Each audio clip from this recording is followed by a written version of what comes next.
Thanks a lot for clicking on the video. एक बार फिर से आपका बहुत बहुत स्वागत है। And what do we do here?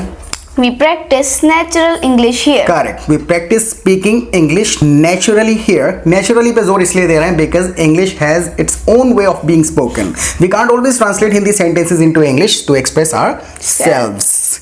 Are के साथ सेल्व्स, जैसे माई सेल्फ, आर सेल्व्स, और हिम self, हर self, देम selves. सेल्व्स। तो अगर बहुत सारे होंगे तो सेल्फ से हो जाएंगे और एक होगा तो सेल्फ रहेगा। तो एक्चुअल में रियल टाइम में सीखेंगे तो ज्यादा समझ में आएगा, राइट? जैसे अगर ये कहें हम खुद से प्रैक्टिस करते हैं, We practice ourselves. Right? We practice on our own, या फिर वी प्रैक्टिस आवरसेल्व्स, यानी हम खुद से। Got the point? We practice English ourselves, right? अब जैसे मान के चलो कई बार हम ऐसा कहते हैं, रीजन पूछते हैं कि तुम्हें बुखार कैसे आ गया। Don't translate my words into English, right? Think about the situation. Think about the feeling you're trying to express, right? अपने शब्दों में कहने की कोशिश करो। Literal translation नहीं पॉसिबल है। हाँ, तुम्हें बुखार कैसे आ गया? How did you get fever? How did you get a fever? Fever के साथ हमेशा एक आर्टिकल हमेशा फिक्स रहता है। So how did you get a fever? आपको बुखार कैसे आ गया? अब ये एक लिटिल ट्रांसलेशन, राइट? आपको अवस्था के साथ सीखना और क्या क्या कहा जा सकता है। मैं ऐसे नहीं पूछ सकता क्या What made you sick? What made you sick? Right? What made you sick? How did you get a fever? या फिर मैं ऐसे कह सकता हूं What caused you to get a fever? What caused you to get a fever? अब इसमें difference समझते हैं और एक और तरीके से भी इस बात को मैं कह सकता हूं What caused your fever? Cause जो वर्ड है, cause का मतलब होता है आप किसी चीज के पीछे का कारण पूछ रहे हैं। देखो जैसे मैंने ये कहा What made you sick, तो मैं वो चीज ढूंढ रहा हूं जिस चीज से बीमार पड़ गए हो आप। मैं उसमें कारण नहीं पूछ रहा हूं। What made you sick, यानी कि मैं उस चीज पे डायरेक्ट दोष दे रहा हूं। जैसे कहते हैं ना Who sent you here, उसमें मैं कारण नहीं पूछ रहा, बंदा पूछ रहा हूं किसने भेजा है। Who sent you here, तो उसी तरीके से मैं कह रहा हूं What made you sick, तो मैं क्या ढूंढ रहा हूं? रीजन। लेकिन यहां पर हम कह रहे हैं कारण। तो कॉज वर्ड का इस्तेमाल हम तब करते हैं जब हम कारण बताना चाहें। जैसे मैं ये कहूं कि मैं प्याज काट रहा हूं, I'm chopping onion. I am chopping onion, और इसकी वजह से मेरी आंखों में आंसू आ रहे हैं। I'm chopping an onion, हाँ and because of it, my eyes are watering. हाँ, because of it my eyes are watering, ये भी कहा जा सकता है। या फिर it's causing my eyes to tear up. It causing my eyes to tear up. तो कॉज वर्ड हम इस्तेमाल केवल इस अवस्था में करते हैं जब हम ये बताना चाहते हैं कोई कारण। जैसे ये कहो तुम क्यों हंसे, ये लिटिल बेसिक सा क्वेश्चन लगेगा, तुम क्यों हंसे। Why did you laugh? Why did you laugh? तो ऐसा लग रहा है कि मैं स्पेसिफिकली रीजन पूछ रहा हूं, लेकिन कई बार हम बहुत घुमा के पूछते हैं ऐसी क्या वजह हो गई थी कि तुम हंस गए, या ऐसी क्या अवस्था आ गई, ऐसा क्या कारण था कि तुम हंसी नहीं रोक पाए। What made you laugh? What made you laugh में भी लिटरल मैंने क्या पूछ लिया कि वो स्पेसिफिक चीज बताओ कि किस चीज से हंसी आई, लेकिन मैं एक इनडायरेक्टली कारण पूछ रहा हूं कि you were not suppose to laugh.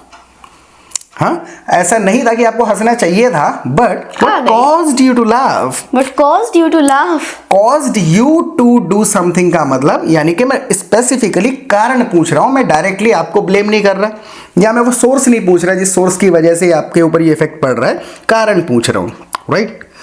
Got the difference? जैसे कि ये ट्रैफिक जाम क्यों लग जाता है रोज रोज, अब यहां पे हम कारण की बात कर रहे हैं। ये रोज रोज ट्रैफिक जाम क्यों लग जाता है, कैसे लग जाता है? Why? हाँ, अपने शब्दों में कह के देखो, आप भी अपने शब्दों में कह के देखो।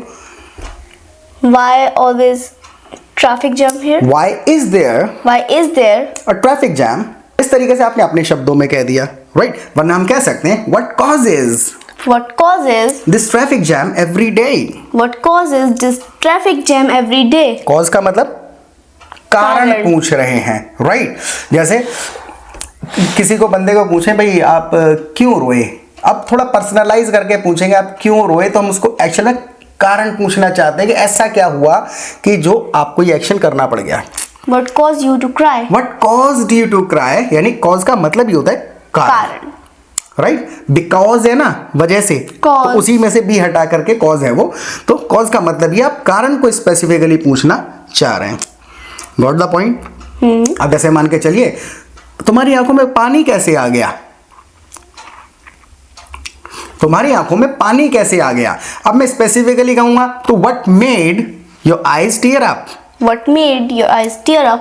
या फिर what made your eyes water.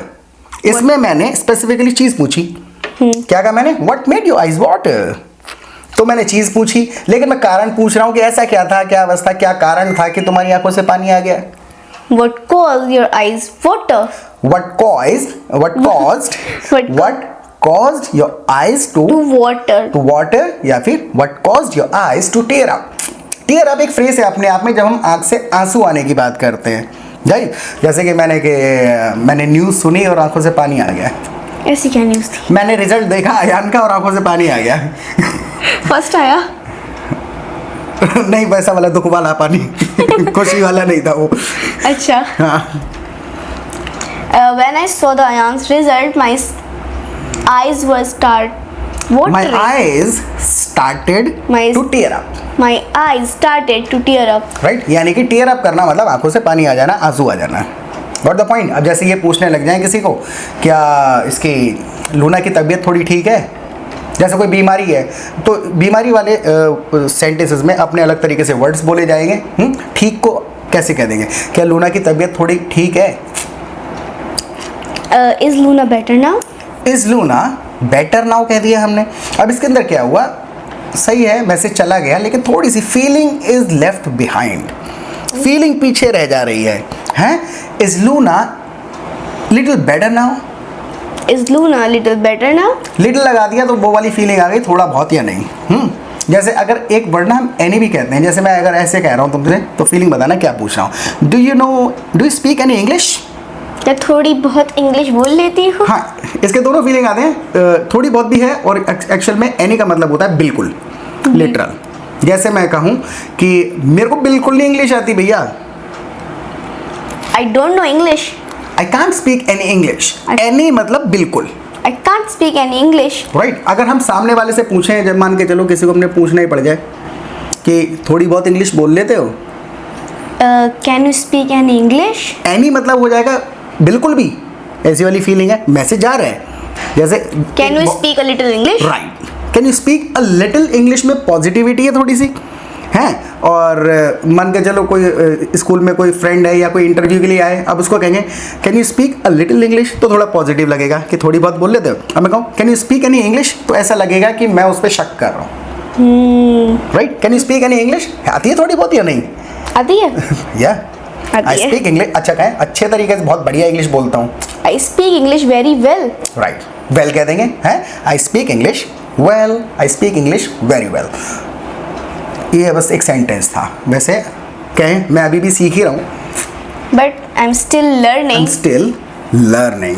अच्छा, कुछ रैपिड फायर खेल के देखते हैं कि कितनी जल्दी you can recall the grammar rules and appropriate words. Right, अगर मैं ये कहने लग जाऊँ कि कल क्यों नहीं नहाई थी, Why didn't you take a bath yesterday? Right. अगर ये कहें तुमने लूना को आखिरी बार कब नहलाया था, When did you bathe Luna last time? देखो लास्ट के बाद फिर टाइम नहीं लगाते हैं, 4 तरीके का वर्ड ऑर्डर है, ऐसा समझ लेते हैं। आपके सेंटेंसेस क्या हैं, 95% 98% करेक्ट है। When was the last time did you bathe Luna? इसमें भी 98% क्यों करेक्ट है, क्योंकि you used all the required grammar and words.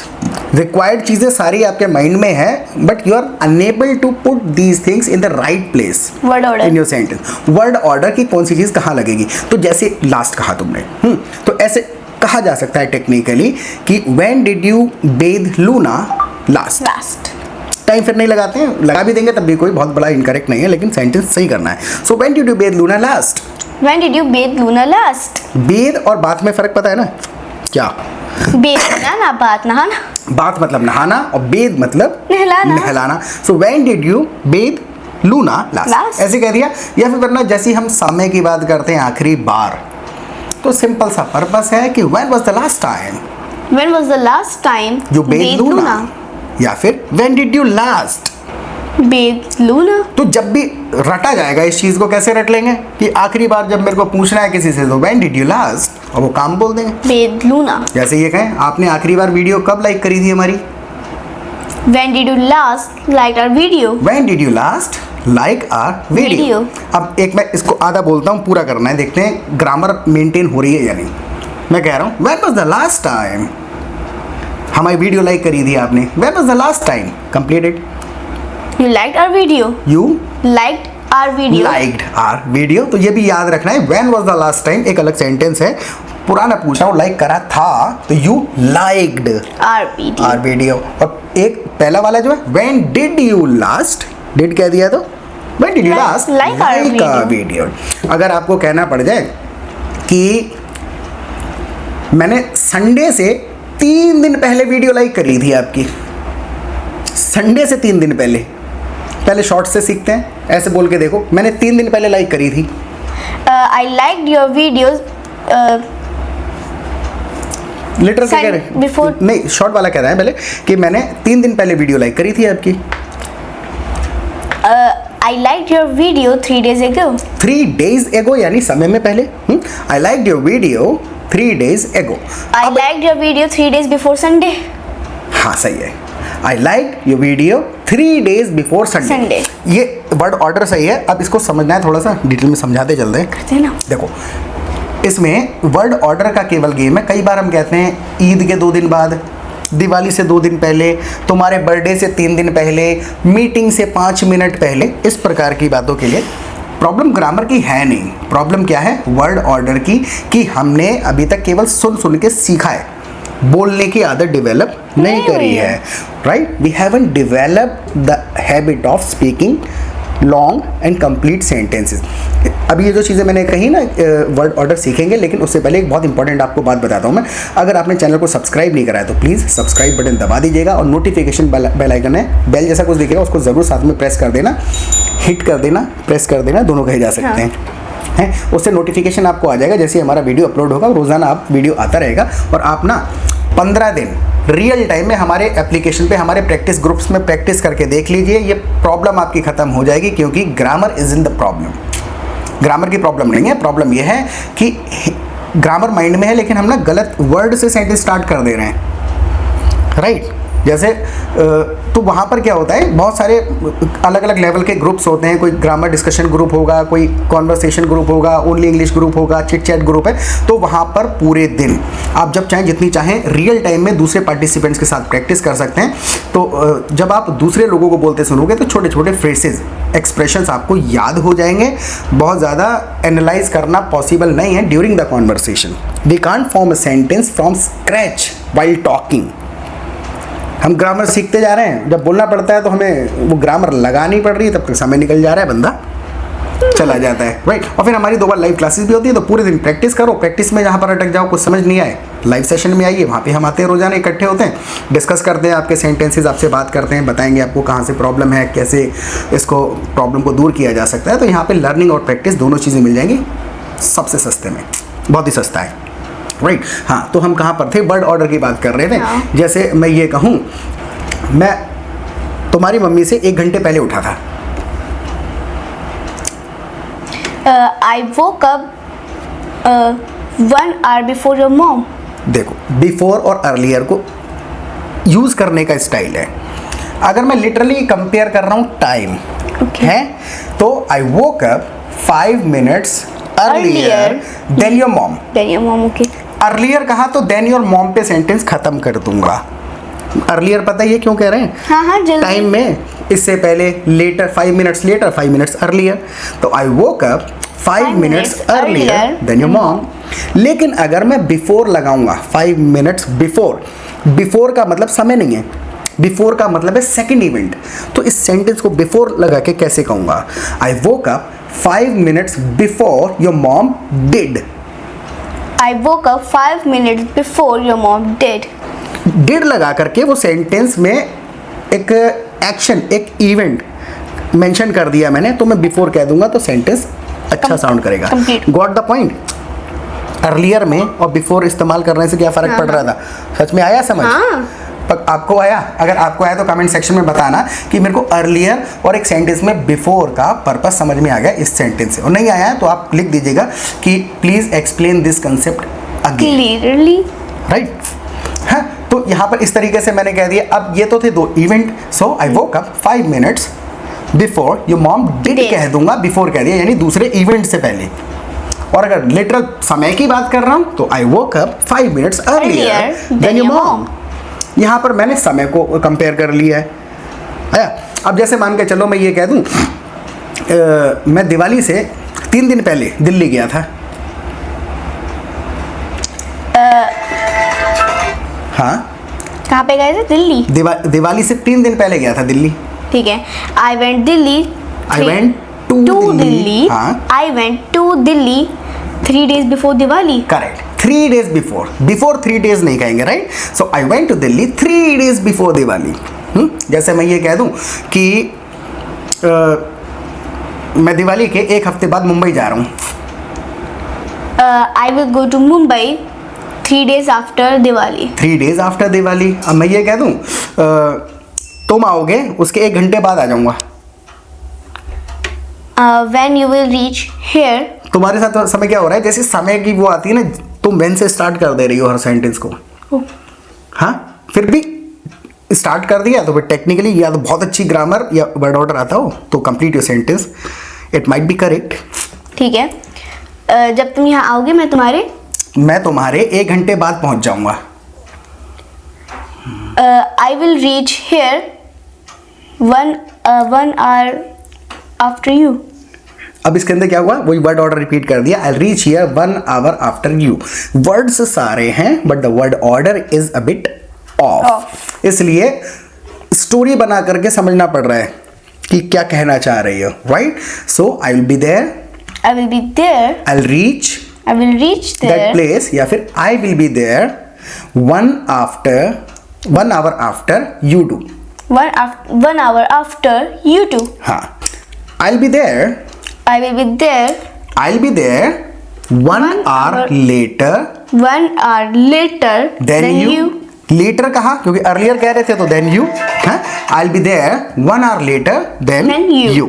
अब later कह दिया तो एक्शन जैसा मेंशन करने की जरूरत नहीं, वरना मैं कहूँगा I'll be there 1 hour after you do. Got the point? Before after के बाद एक्शन जैसा मेंशन कर देते हैं। इट्स नॉट वेरी कंपलसरी, लेकिन थोड़ा सा चल जाता है। 1 मिनट फोन। अब जैसे चोट की बात करने लग जाएं, किसी की चोट वोट लग गई, अब मैं उसको कहने लग जाऊं कि दिखाना तुम्हारी चोट सही हो गई। Show me your. कुछ कमी है। चोट को वुंड कह देते हैं। वुंड। हाँ, वुंड कह देंगे चोट। Show me your wound is healing और नॉट। अब इस हाँ और नॉट वाला मतलब फीलिंग पहुंच गई थी ना कि जब हम किसी को कह रहे हैं कि दिखाना तुम्हारी चोट सही हो गई, तो उसमें एक फीलिंग है छुपी हुई, हो गई या नहीं हो गई। तो जब भी हम ऐसा कहना चाहते हैं हुआ या नहीं हुआ, 2 चॉइसेस, तो हम इफ या वेदर का इस्तेमाल करते हैं। So show me if your wound has healed. Show me if your wound has healed or not. What the point? तो इफ लगा देंगे। Show me if your wound has healed or not. Right? जैसे ये कह दें कि पता नहीं अयान आएगा या नहीं आएगा। अब यहाँ पर चॉइस जैसा है कुछ, तो जैसी चॉइस की बात है if. I don't know if he will come or not. Right? I don't know if he'll come. देखो इसके अंदर भी ना 2 चीजें होते हैं, if भी है और weather भी है। राइट? जब हम if कह देते हैं तो सेकेंड ऑप्शन कहने की जरूरत नहीं रहती है। आई don't know if he will come, चल जाएगा। और नॉट लगाओ तो कंपलसरी नहीं है, लगा सकते हैं।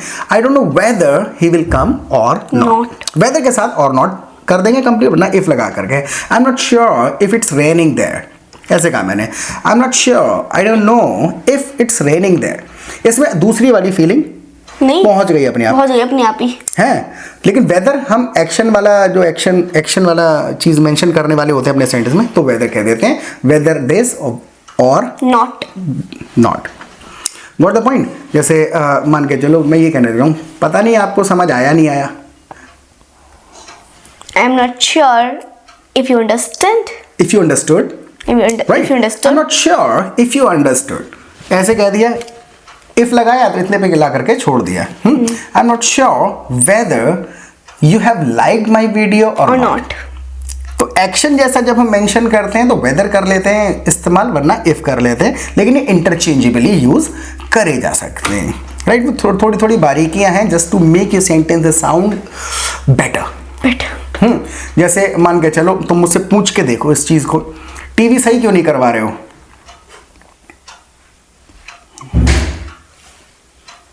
Why don't you make the TV fix? नहीं, रिलेटेड वर्ड तो याद आ गया कि मेक है, पॉजिटिव जैसा कुछ है, लेकिन यहाँ पर मैं टीवी किसी और से सही कराने को थोड़ी कह रहा हूँ. आप बोल के देखो, टीवी सही क्यों नहीं करवा रहे हो? Why don't you get the TV fixed? क्योंकि टीवी की लिटरल बात हो रही है.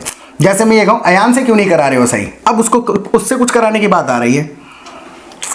Why don't you make Ayan to fix the TV?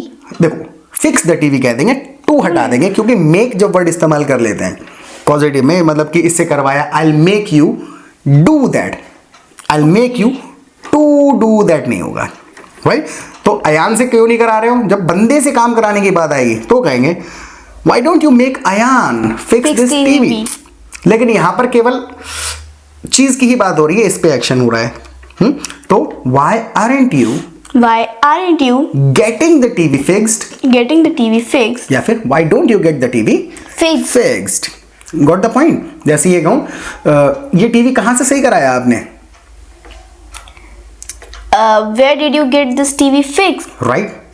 बोलेंगे अचानक से, पता तो है ही, फिर याद आ जाता है. तो रोज बोलेंगे, हमारे साथ रोज प्रैक्टिस करेंगे तो रट जाएंगे सेंटेंसेस. अगर मैं ये कह दूं थोड़े यार और पैसे कम हो जाएं, होने का इंतजार कर रहा हूं, क्योंकि जब मैंने स्टार्टिंग में पूछा था तो ये डिस्प्ले 20,000 का था, फिर 1-2 महीने बाद पूछा मैंने तो वो 10 का हो गया. तो अब ऐसी वाली फीलिंग है कि मैं और थोड़े कीमत कम होने का इंतजार कर रहा हूं. अभी हिंदी में क्या वर्ड्स इस्तेमाल करें? मैं थोड़ी और कीमत कम होने का इंतजार कर रहा हूं. Actually, I am waiting for discount. Not discount. Discount तो वो है कि जो मांगेंगे हम जाके. तो प्राइस के साथ कैसे रटेगा? प्राइस क्या करता है? Price drops. I am waiting for price drops down.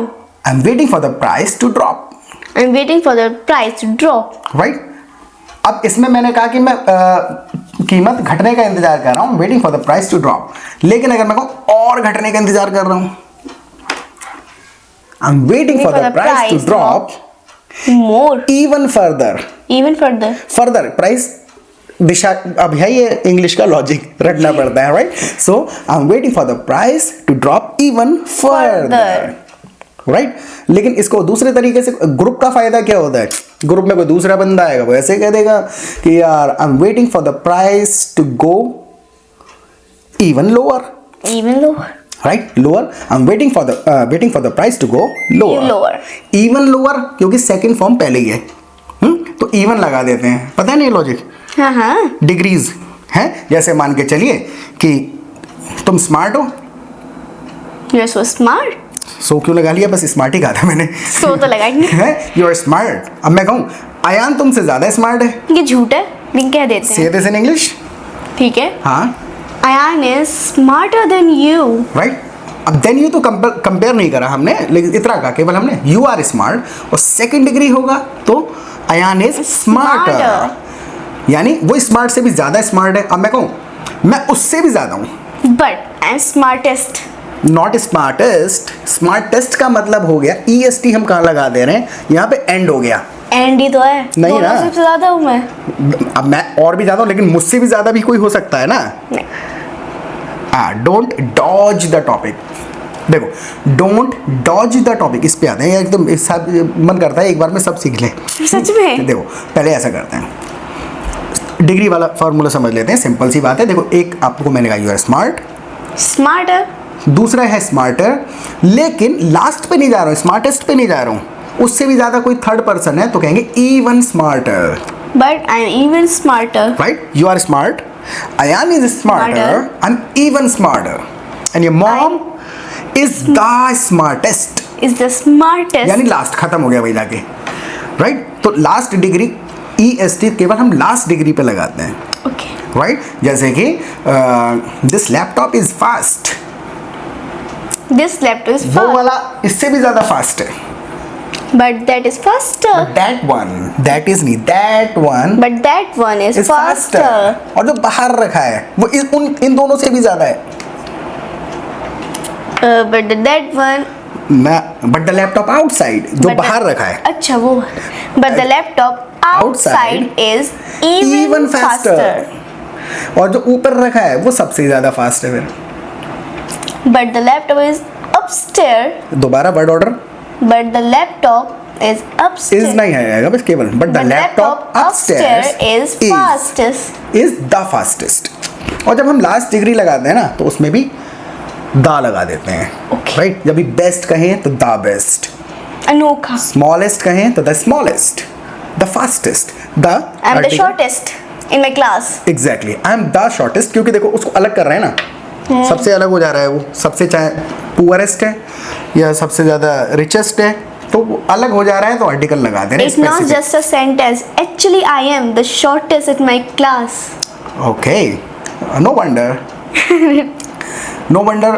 अब ये ऐसी एक्सप्रेशन है, ये छोटे छोटे एक्सप्रेशन रट जाएंगे, राइट? तो जैसे मान के चलो हम किसी को ये कहने लग जाएं, कई बार घड़ी देखने को कहते हैं कि भाई देखना टाइम कितना हुआ है, तो बिल्कुल सिंपल सा सेंटेंस बोल के देखो, पहले पूछें टाइम क्या हुआ है, What time is it? What time is it. लेकिन कई बार स्टाइल होता है हमारा टाइम पूछने का. मुझे इतना तो पता है 4 बज गए हैं, अब मेरे को 4 बज के कितने मिनट हो रहे हैं? 4 बज के कितने मिनट हो रहे हैं? हाँ, ये एक्सप्रेशंस, ये वर्ड ऑर्डर जो है वो ग्रामर से रिलेटेड है है ही नहीं. ये कैसे समझ में आएंगे जब तक हमने वो सुना नहीं होगा. हम हिंदी को इंग्लिश में बोल रहे होंगे, वरना simple how long has it been How long has it been? Since 4. Since 4. How long has it been since 4? ये एक नेचुरल तरीका है. अब ये भी मैंने कैसे सीखा है, ग्रामर से नहीं, सुन के. सुन के. राइट? तो सुनना बहुत ज़्यादा ज़रूरी है रियल टाइम में, और शो देखने से 10% आता है, पार्टिसिपेट करने से आता है 100%. The rest 90%. The rest? क्योंकि 10% तो सुन के आ गया ना. अरे. हाँ, और मैंने यहाँ पता है क्या लगा है, द रेस्ट. रेस्ट क्यों लगाया? बाकी दा यानी वो स्पेसिफिक है.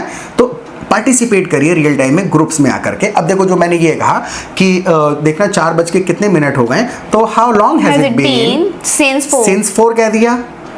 How many minutes have passed How many minutes have passed Since since 4? तो जब आप उस अवस्था में वर्ड ऑर्डर पैटर्न समझ जाएंगे, ये ऐसा नहीं क्वेश्चन आंसर रटे हुए हैं, पैटर्न समझ जाएंगे तो उस सेंटेंस को 20 तरीके से बना देंगे. What the point? So how many minutes have passed since Since 4, 4. या फिर how long has it been since 4. लेकिन हिंदी में कह रहे हैं कितने मिनट हो गए. कितने मिनट हो गए? दूसरा वाला ज़्यादा अप्रोप्रिएट हिंदी से मैच होता हुआ लग रहा है, लेकिन एक जो नेचुरल तरीका इस बात को कहने का वो है ये, how long has it been since 4. What the point? कुछ भी ऐसी चीज़ें जो आपको लगे कि हमें उस स्पेसिफिक चीज़ को लेकर के कुछ कॉन्वर्सेशन करनी चाहिए या वो एक्सप्लेन करना चाहिए, please ask your questions in the comment section. इसीलिए होता है कमेंट सेक्शन, कह के देखो, इसीलिए तो होता है comment section. The comment section is made for this purpose. The comment section is made for this purpose. ये जो है सेंटेंस फिर से ग्रामेटिकली करेक्ट है. दिक्कत तो ये है कि ग्रामेटिकली करेक्ट है, जोर दे रहे हैं, इसीलिए तो होता है. That's word, That's what the comment section is made up. That's word the comment section is for. That's what the comment section is for. For last में लिखा है ना, है यही तो मैं कह रहा हूँ. That's what I am saying. That's what I'm saying. That's word the comment section is for. जैसे मान के चलो कि भाई खाना वाना खा के जाना. अब मैं कह रहा हूँ खाना खा के जाना, right? So have meal before you go. Have meal before you go. Right? Like अब ये मैंने खाना खा के जाना ऐसे कहा, वरना इंग्लिश में अगर वो उस ओकेजन पे देखा जाता, राइट, तो मैं कह देता join us for dinner before you leave. Right? अब मान के चलो मैंने किसी को कह दिया भी खाना वाना खा के जाना है, अब बंदा ये कह दे इसीलिए तो आया हूँ. अब ये वाली बात हो गई ना, इसीलिए तो होता है कमेंट सेक्शन। अब मैंने कहा खाना खा के जाना, राइट? अब वो कहे इसीलिए तो आया हूँ। That's why I came here. That's why में ना आप थोड़ा सा फिर से ग्रामेटिकली करेक्ट है। That's what I came here for, that's why में कोई रीजन था। अच्छा, मतलब रीजन ही तो था। नहीं, वाई जो है ना, that's why I came here is absolutely okay, लेकिन वहां पर व्हाट मतलब क्या है?